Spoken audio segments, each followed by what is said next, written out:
Thank you for that. And I'm based in New Zealand. I'm used to dealing across different time zones.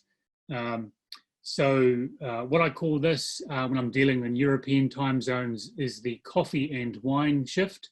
7 p.m, it means I'm the wine shift. 8 a.m, if you're in Europe or thereabouts, you're on the coffee shift. I'll have a beer or a wine after this, you enjoy your coffee. Now, in contrast to other sessions for Q&A, what I've done is set up this app called Pigeonhole. And what Pigeonhole will let you do is actually ask questions. So you can point at the QR code and you can load this either on your phone or on your desktop, and you can ask questions this way. You can also vote on questions. So from a speaker point of view, it's really straightforward for me to be able to see which questions are the most popular and answer those first. So I'll repeat the QR code at various times during the session, but I suggest that you load that up now. It's very straightforward. I've used it many times before. If you have questions, please use Pigeonhole and not the Zoom app, because the Zoom app's quite tricky for questions from a speaker point of view.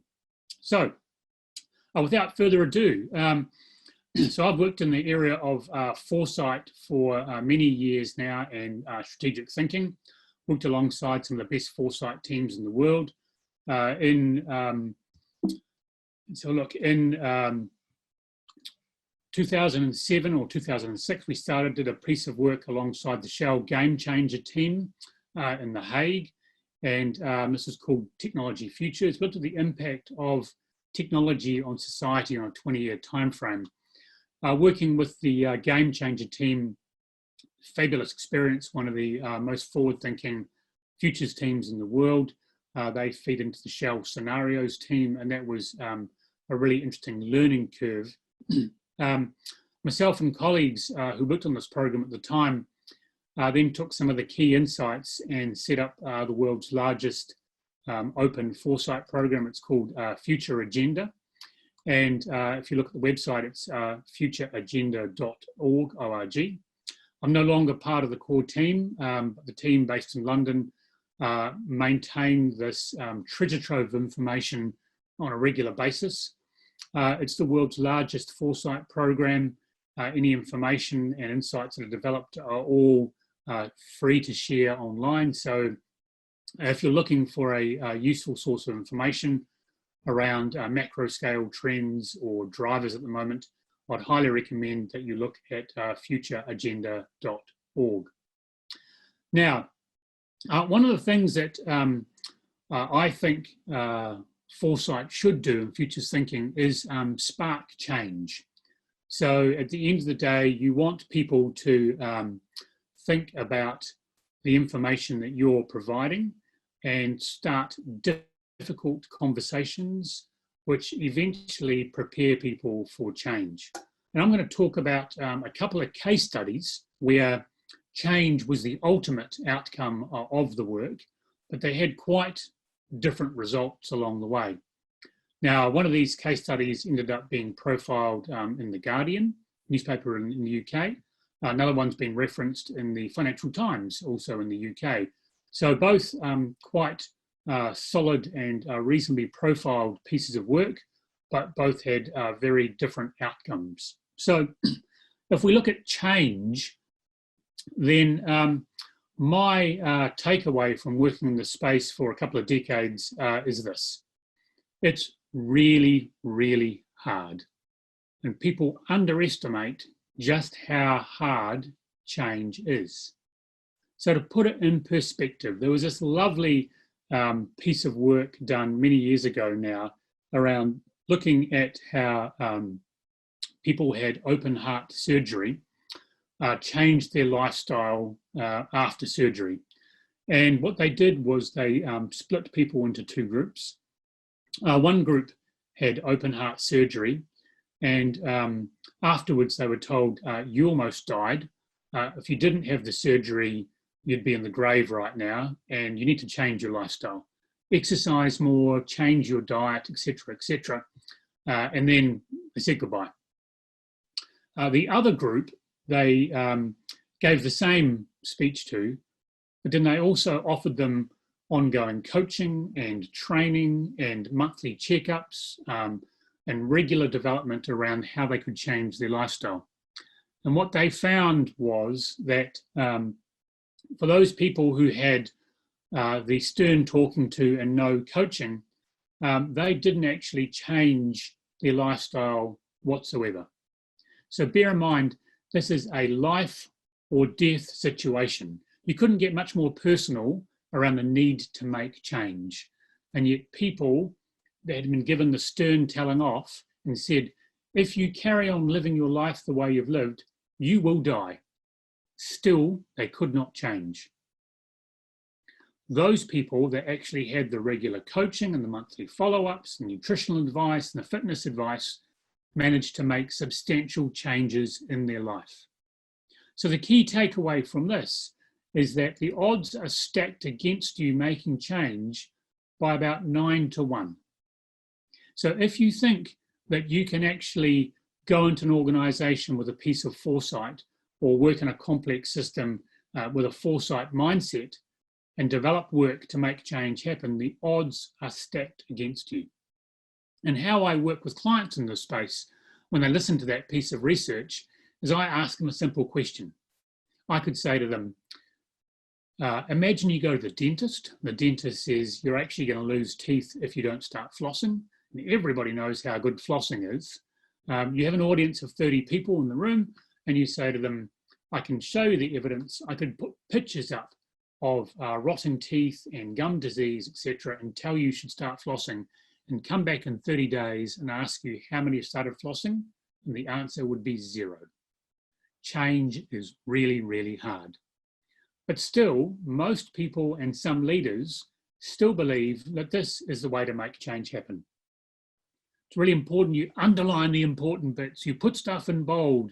You put the bullet points out because that's how you make change happen. It's complete rubbish. And I'm going to talk about 2 case studies which start from a foresight and futures point of view that illustrate this point very, very clearly. Now, for those of you who just joined, once again, to reiterate, if you've got questions, please go to this website, pigeonhole.at. There's a passcode there, or you can just point your phone at the QR code as well, and that will get you straight through rather than using the Zoom Q&A. So here we go. We're on to the first case study. And the first case study is highly relevant. So in 2015, I led a small team, and we spent a long time for this piece of work looking at the impact of a pandemic on New Zealand. So I'm based in New Zealand, and we were looking at the impact of a pandemic on fragile supply chains, on what it would mean across government, across corporations, etc. And we spent a fair bit of time doing this, and we did that in a very thorough manner. So what we did, we had 3 extremely experienced consultants. We spent 4 months on this issue. We engaged with both the public and private sector, and the end report was 142 pages, really densely packed pages, where we deliberately tried not to be alarmist about what would happen to our country in a pandemic. And it's really interesting, that bit about being alarmist, because in hindsight, there's a particular quote I've been using a lot since mid-January, which is, prior to a pandemic, everything you do seems alarmist. After a pandemic, everything seems inadequate. And what we did was then spend a lot of time figuring out how we would get this very standard report out to people. So it was sponsored by a very well-known corporate in New Zealand called Z Energy. So the report went on to Z Energy's website. I'm just going to pause. There's a few things coming up in the chat here. So I just want to check that there's nothing coming up there that we need to take care of. Just bear with me a second here. Right, that's fine. What we found was that actually this report was well needed. The recommendations won't be a surprise. It could have been done on any country in the world, with the exception probably Hong Kong, Taiwan, and Singapore. And what we found was that New Zealand wasn't that well prepared for a pandemic. The results were in this beautifully analysed and researched report. The report is in the public domain, so anybody can download that still.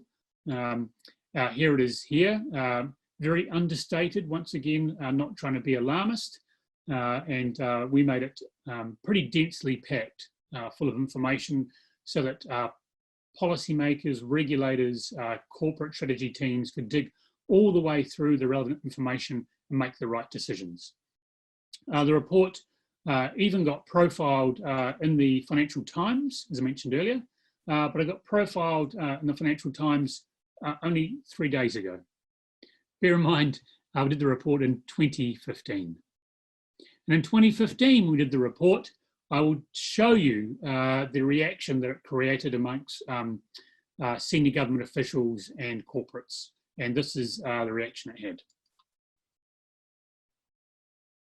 Pretty straightforward. Nothing. Blank.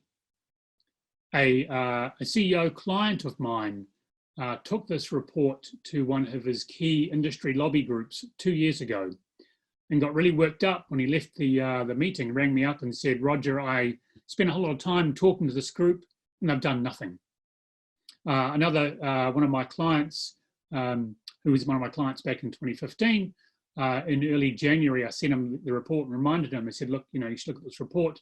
And he wrote back saying, oh yeah, we'll look at that when we'll get time. It's just extraordinary that it didn't actually resonate. So I'm going to contrast this now with the second case study. And the second case study was in a completely different area. So it's a large healthcare organisation in New Zealand called the Canterbury District Health Board.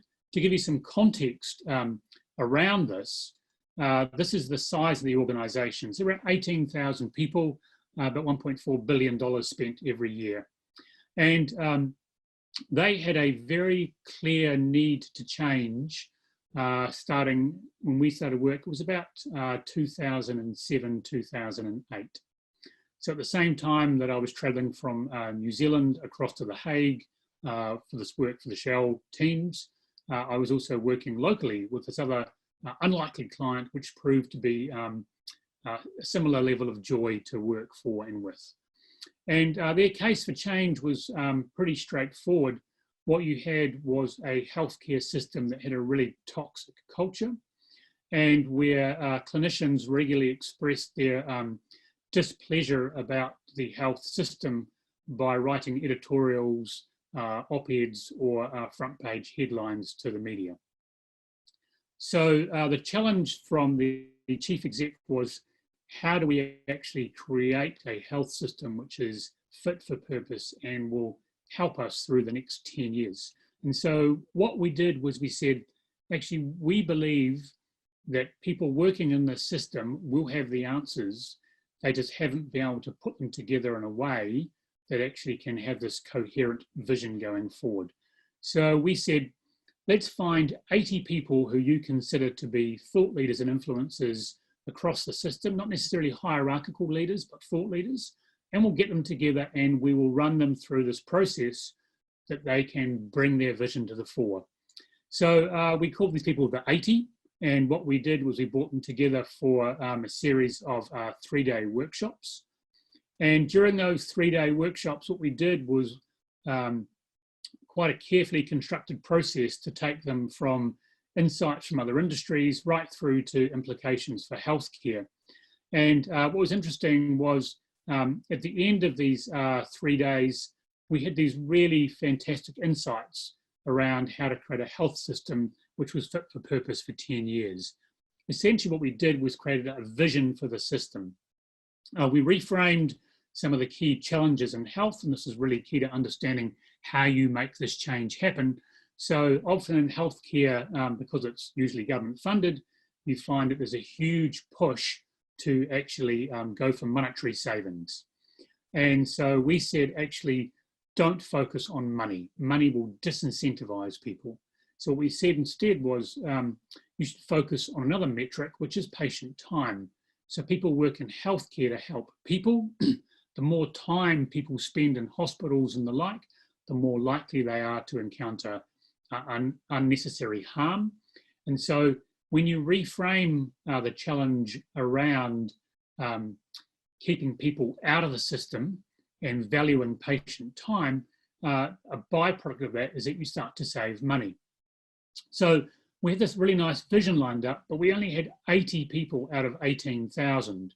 And so the next challenge was, how do you scale that change? How do you take that vision and take it forward? And scaling change is really, really hard. And the way I think about this is that if you've got thousands of people in a system, you have to think about how to align them. And you can't align them to the exact nature of your vision. But what you can do is give them enough guidance so that most of them start to understand.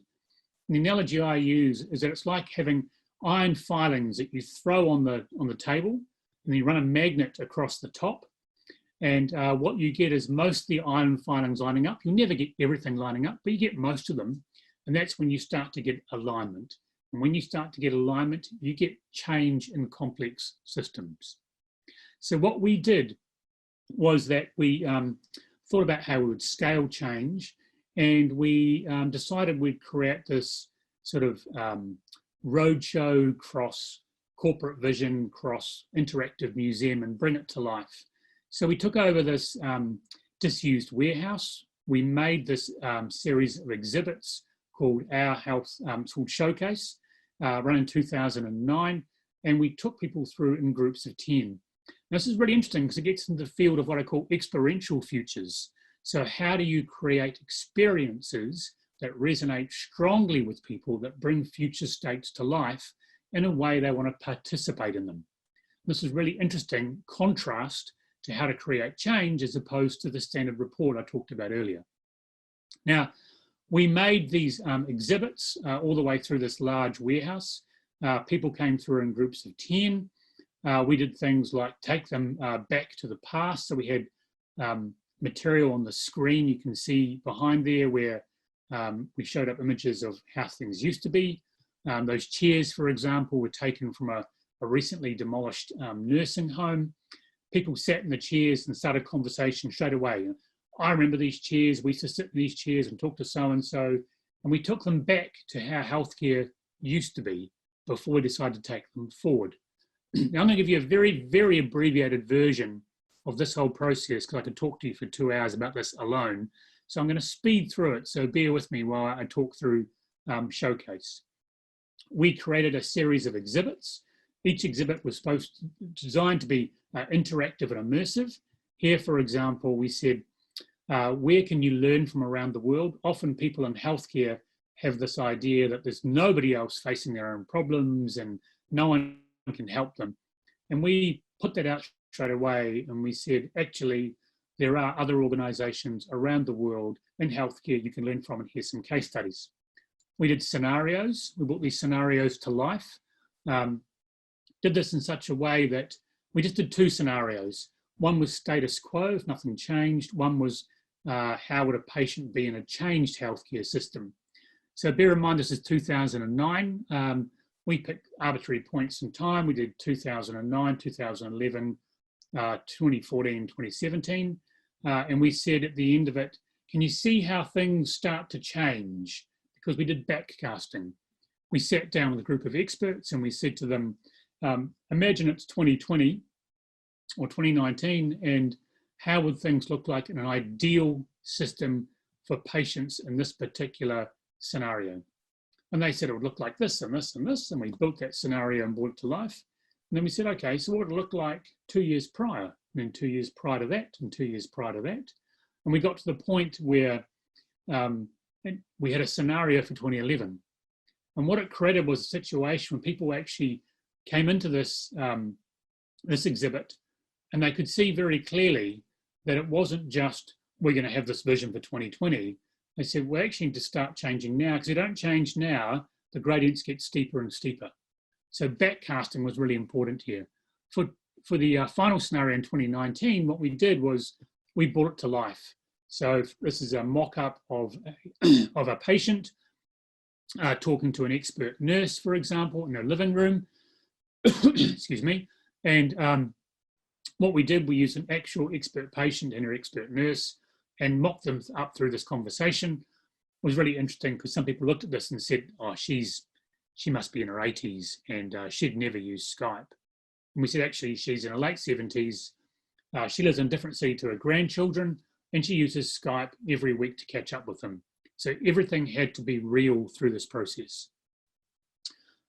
We also mocked up situations that talked about complex care and health systems.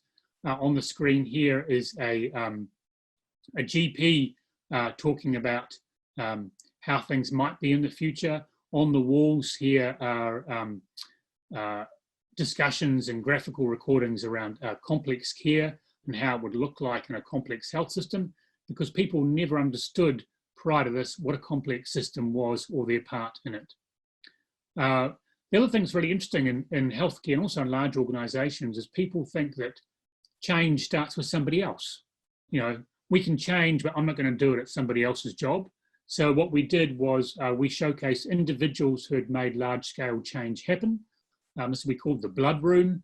This was talking about a lady who's on the screen who made a large-scale change in how intravenous medications were delivered. And so we took care to think about how people would learn from that. So we had different ways and different exhibits in this particular example that people could get information from. We also talked about different surgery settings. So you can see on the wall here, there's a very convoluted flowchart for how you dealt with a particular health condition.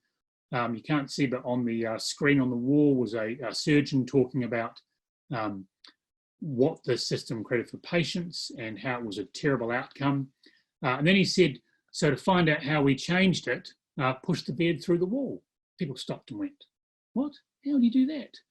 And we said, go on, push the bed through the wall. So sure enough, they pushed the bed through the wall, and then they came through to another exhibit where the surgeon, you can see him better on the screen there, talked about how things were in the new system, so before and after. The push the bed through the wall thing was designed to delight people, to create experiences that resonate, so talk to their friends and colleagues about this. At the end of this a showcase, we asked people one question, which is, how do you make it better?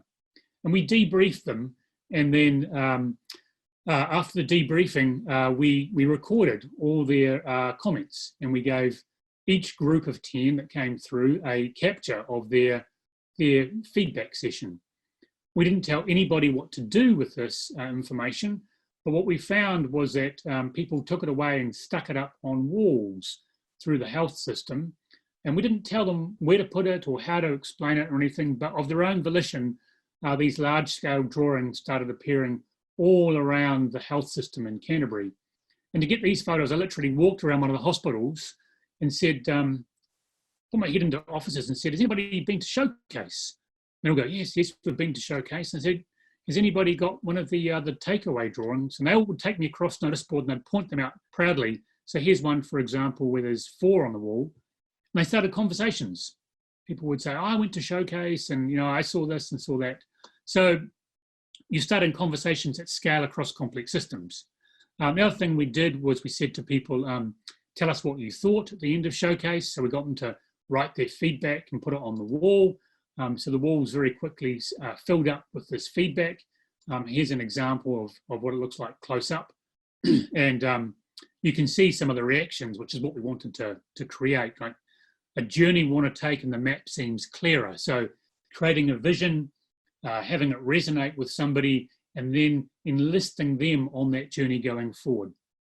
Now, to get to Showcase, we thought that the best way to do it was not to have any mandate to go, but actually do word of mouth. So the only way to get to Showcase was if one of those 80 people at the start invited you along, And then we had a mechanism where if you went through, you could also invite other people through. So word of mouth. And so what we thought was that from those 80 people, half of them might invite 10, we'll get 400 people. We knew each group took 2 hours to go through in groups of 10. We might run for a couple of weeks and be happy. It turns out we were wildly naive and word of mouth's much more powerful. So over the space of 6 weeks, we had 2,000 people come through. So bear in mind that's 2,000 out of 18,000 in the health system. That story of change around Showcase was so popular that it's even been featured in The Guardian. So there's an article from The Guardian for 2017, what can the NHS learn from New Zealand? So at this point again, if you've just joined, if you've got questions, please submit them via pigeonhole.at. There's a passcode there as well for the session. There's some questions going up there as well. So don't use Zoom, please. It makes it very difficult for me to filter all the questions. If you can do them via Pigeonhole, that'd be much appreciated. So lessons from this whole process.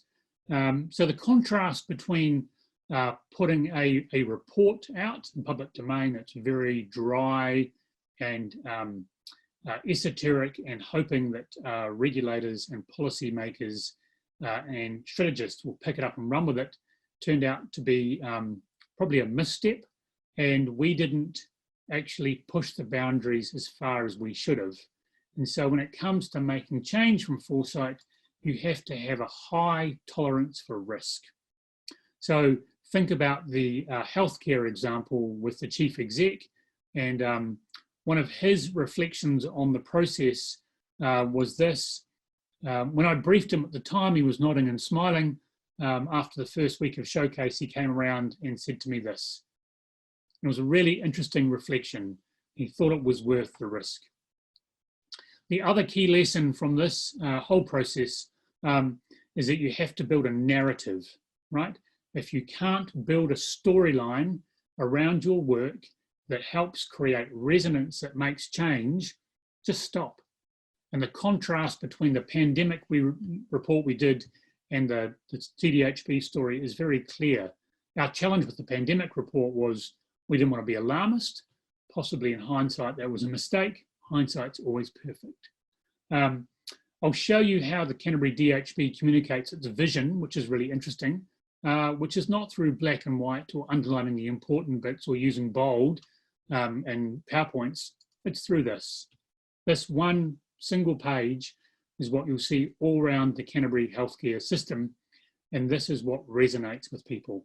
And people working in healthcare look at this and start, after all, they nod and they smile and they point at this and they highlight that and they talk about little things, because there are components in here which would take up 140 pages to explain in text, but in one picture people get it. It's a great piece of narrative. So I'm coming up to 7:30 for my time slot, 7:30 in New Zealand. Once again, if you've got questions, now's the time to ask them. I've flown through a whole bunch of material very, very quickly. Either one of those studies I could spend easily an hour or two talking about, but I really wanted to highlight the contrasting approaches in communicating, and then have a discussion, which is the really interesting part, around some of the lessons from those two examples. There's the details for questions. If you want more information about what I do and my work, another QR code, you can use that to download all my information. Point the camera at that, and I'm online. That's my web address there. I've been blogging for 15 plus years, also on Twitter and LinkedIn, obviously. But now to the most interesting part of the session, which is the Q&A. So I will now have a look at the Q&A, and we have some questions, and oh nice, okay, so what are some of the common characteristics or principles of programs that actually bring change despite the difficulty of change? Yes, very good question. So if you look back through the lessons there, from a public sector perspective, which is highly relevant now, given that it looks like government will be the only game in town in the next 6 to 12 months, tolerating risk is really important. So I always think that one of the key outcomes of futures and foresight work is to start difficult and challenging questions. So I'm doing some work at the moment, helping advise a WHO team around scenarios for the future. And that's probably about all I can say about that work at the moment. But one of the things I'm always trying to do in those conversations is push the boundaries and start difficult and challenging conversations to get people out of their paradigms. If you don't get people out of their comfort zones, if you don't start difficult conversations, then you've failed. Let's have a look here. More questions coming up. Right. Let's have a look. So, will I do anything differently in New Zealand healthcare if I was going to do it today, given what I've learned over the last decade? Great question. Hindsight is always perfect. And what you'll find when people talk about stories like this is that because you have limited time, you always talk about what worked. And there were a few things that didn't work along the way. And you'll always find that in these situations, when you're working in complex systems, that you'll do some things that don't work. And you should learn from those mistakes and iterate and keep going as fast as possible. In hindsight, if we knew the process and I did it again now, we could go much faster. You always learn a hell of a lot when you're actually doing this stuff. And one of the fascinating things that I would do differently this time is I would document it as we went. Because whenever I tell the story, people generally say, where is it written up? What journal? Did you put it in HBR? And our answer is always no, because we didn't have time. We were just going full speed. It was really interesting, actually. So there was that showcase. It was the first one, 2009. We ran another one, again, for the Canterbury Health System about 2013. And as part of that particular showcase, we pulled in some external consultants for a particular niche piece of work. And they were quite a large organisation, and they had an internal comms team that got involved. And about 6 months later, I chanced across something on their website, and I was looking, I was thinking, that looks like a great piece of work. Wow, it's really interesting. And I looked hard at the photographs and I thought, that's us. That's our piece of work. Because their comms team was so slick, they'd packaged it up really well, but we never had time to do that. So I would definitely document it so others could learn from that. Done other showcases since then. So had a client who wanted to make one mobile. So we used two 40-foot shipping containers so they could lift it up and transport it around. And most recently designed one in virtual reality, and that's fabulous. So VR showcases, I think, are where things are going in the future, because you can take a bland meeting room and take people literally as far as your imagination can go. And the results are very similar to what you would do in the physical space. If I had a preference between VR or physical space, I'd go for the physical, because there's something quite special about having small groups of people interact in real life as opposed to in VR. Let's have a look through questions here again. Okay. Apart from making the report, what were your strategies to communicate it and make something happen?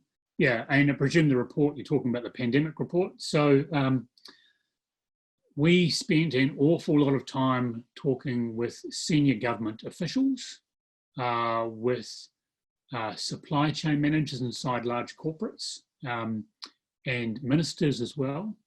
And what's fascinating here is that the government officials we talked to all basically gave us a similar response, which was, yeah, we know, we've got that under control, we know. And of course, we knew from analysis they didn't know, and they didn't have it under control. And that's borne out in what happened. Unfortunately, New Zealand has moved a lot faster than the rest of the world, but myself and other colleagues who read the report got very, very concerned for a period in early March, and we worked hard behind the scenes to ensure that the government response moved a lot faster than it might have otherwise, because we knew that even though officials were telling ministers we've got it under control, we knew that they didn't have it under control. So spending time one-on-one was something we spent a lot of time doing. However, it's very tricky with those types of situations because it's very easy to appear alarmist at the time. Of course, in hindsight, everyone looks at it and goes, I wish I'd paid more attention. It's the nature of the beast. Let's have a look. Here we go. Would you say the underlying commitment to change from the client is still fundamental for change to happen? So the willingness to fund immersive futures versus only a report. Yeah, absolutely. So another excellent question. And I've found that if you really want to make change happen via foresight and futures work, you need to engage with the leader of an organization. So usually the chief exec. And this doesn't always guarantee success because you'll encounter corporate antibodies whose motivation is essentially to keep things going in the same direction and who will resist any innovation or change. So their role in an organization is essentially to keep the ship sailing in the same direction, to meet key performance indicators and to maintain business as usual. And you'll always find this tension between people who work in innovation or foresight versus people who actually just are incentivized to keep the ship going the same direction. But in my experience, the best way to affect change is to become a trusted advisor to a leadership team, in particular to the chief exec. And that takes time and reputation to build up. And people generally ask, where does most of my work come from? It comes from word of mouth. Right. Another question here. Let's see.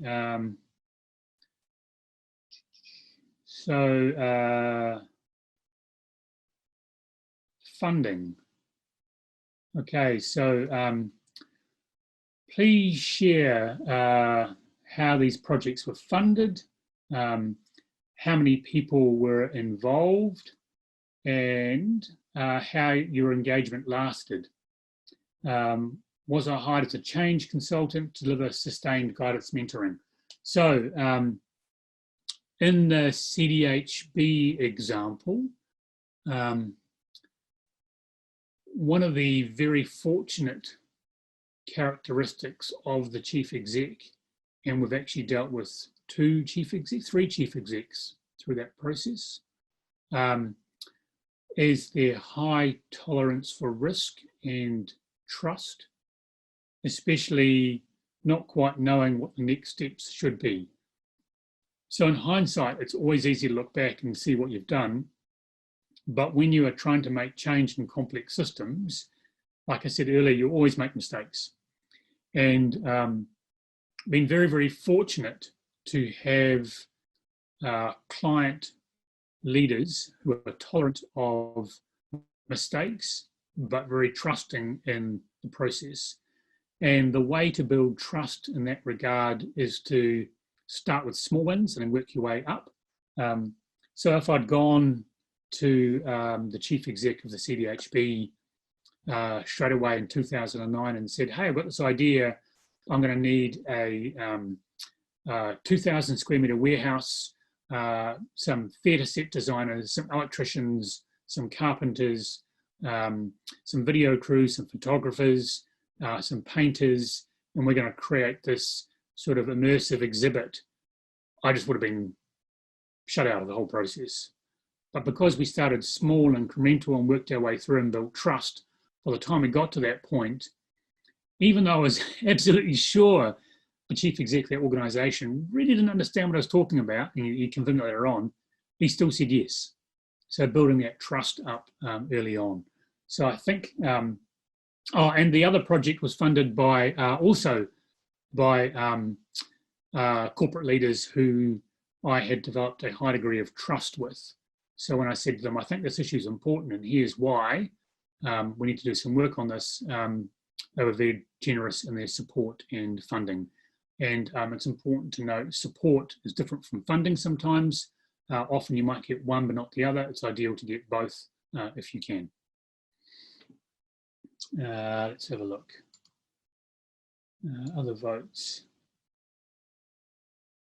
Right, so this is a good one. Physicality was crucial in the second case study. How do you create experiential futures when people are confined at home? Great question. And I wish you'd asked that question live before I talked about virtual reality, because this is really interesting about VR, is that it is possible to use it to create shared experiences that you could potentially do online. So what we did with virtual reality showcasing was we had people in the same room around the same table, and we had synchronized all the headsets so that people saw the same content at the same time. Now, obviously the challenge today is you don't necessarily want groups of people in the same room at the same time sharing a device that clamps onto your face and then passing it on to the next group.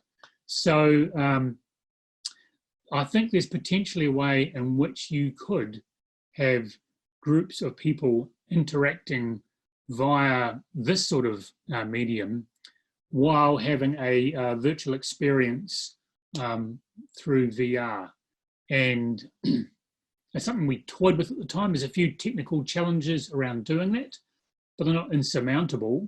You just have to think carefully about how you would do it so you create the shared experience and leverage the power of VR at the same time. Let's see, next question. And thank you all for using Pigeonhole. I'll just put up a slide here as well, which sort of points to more information about what I do in the meantime while I'm picking up the next question. Next question, let's go with, see at the top here. Did we get patient input into the showcase? Yes, we did. We spent a lot of time talking to expert patients and also to clinicians and nurses, people right across the healthcare system. If you work in healthcare, you'll know that having a patient-centered system is really key. So yes, short answer, yes. We spend a lot of time talking to patients and getting patient input. At the end of the day, you know, people work in healthcare to make people better. Those people in the system are called patients. You have to include them.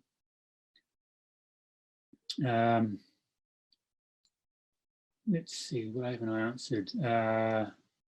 Right, apart from making the report, your strategies, oh right, we've answered that one there, I'm sorry. And let's go further up, unanswered questions.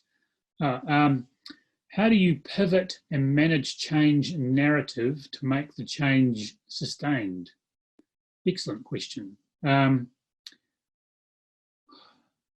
don't think you should be pivoting in the true sense of the word with your narrative, because you want to spend quite a lot of time to understand what the narrative is going to be here and into the future. If you change the narrative substantially, you risk disengaging people. So I would suggest invest more time in understanding the narrative. Now, having said that, the last few weeks provides a really interesting insight into having to change. Some people would call that a black swan. I disagree with that, having written a report and spending 4 months looking at that 5 years ago. But generally try and avoid pivoting. Probably got time for one or two more questions. Someone says, how can I learn to do what you do? I'm inspired and want to make a difference. It's very I'm encouraged to hear that. I think experiential futures is a field that's not well understood or pursued. I would encourage you to maybe think about what I do, have a look at what I do online. Now most of my really good stuff goes to clients, so I don't usually blog about that. But there is the School of International Futures Next Generation Foresight Prize that comes up every year, and you can look at that and enter that and learn from some of those examples. Otherwise, I'm happy to chat. It's an open offer if you want to email me, and I'll have a chat to you. We have 3 new questions coming on, and I've probably got time to answer just one of those, so just bear with me. Let's have a look and see what's got the most votes.